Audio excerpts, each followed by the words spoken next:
Basahin po natin ang Genesis chapter 18 verse 1 up to 17. At napakita ang Panginoon sa kanya sa mga punong insina ni Mamre habang siya ay nakaupo sa pintuan na tulda ng kainitan ng araw. At itingin ang kanyang mga mata at nagmalas at narito, tatlong lalaki ay nakatayo sa tabi niya. At pagkakita niya sa kanila ay tinakbo niya upang sila'y salubungin mula sa pintuan ng tulda at yumukod siya sa lupa.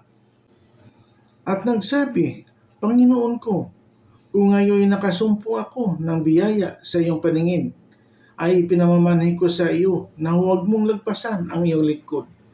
Itulot mong dalhan kayo rito ng kaunting tubig at maghugas kayo ng inyong mga paa at magpahinga kayo sa lilim ng kahoy. At magdadala ako ng isang subong tinapay at inyong palakasin ang inyong puso at pagkatapos ay magsisipagtuloy kayo, yamang kayo ay naparito sa inyong lingkod. At nagsipagsabi, mangyari ang ayon sa iyong sinabi.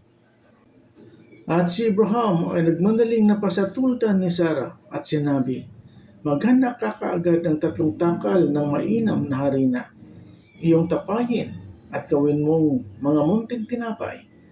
At tumakbo si Abraham sa bakahan at nagdala ng isang bata at mabuting buya at ibinigay sa alipin at siya ay nagmadali upang lutuin.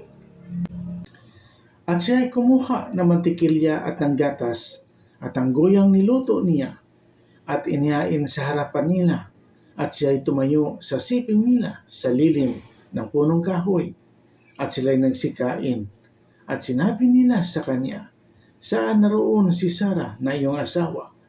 At sinabi niya, narito, nasa tulda. At sinabi niya, walang salang di ako babalik sa iyo sa ganitong panahon na taong darating. At narito si Sarah na iyong asawa ay magkakaanak ng isang lalaki. At narinig ni Sarah sa pintuan ng tulda na sa likod niya. Si Abraham at si Sarah nga'y matatanda na at lipas na sa panahon. At tinigilan na si Sarah ng kaugalian ng mga babae. At nagtawa si Sarah sa kanyang sarili na sinasabi, pagkatapos na ako'y tumanda, ay magtatamo ako ng kaligayahan at matanda na rin pati ng Panginoon ko. At sinabi ng Panginoon kay Abraham, bakit tumawa si Sarah na sinasabi, tunay kayang ako'y magaganap na matanda na ako. May anumang bagay kayang napakahirap sa Panginoon. Sa tadhanang panahon ay babalik ako sa iyo. Sa taong darating at si Sarah ay magkakaanak ng isang lalaki. Nang magkagayoy, nagkaila si Sarah na sinasabi, hindi ako tumawa sapagkat siya ay natakot. Ngunit sinabi niya, hindi gayon kundi ikaw ay tumawa.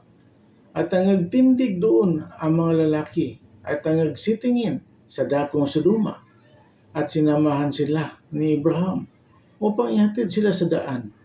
At sinabi ng Panginoon, ililihim ko ba kay Abraham ang aking gagawin? Amen. Please subscribe and share. God bless all of us.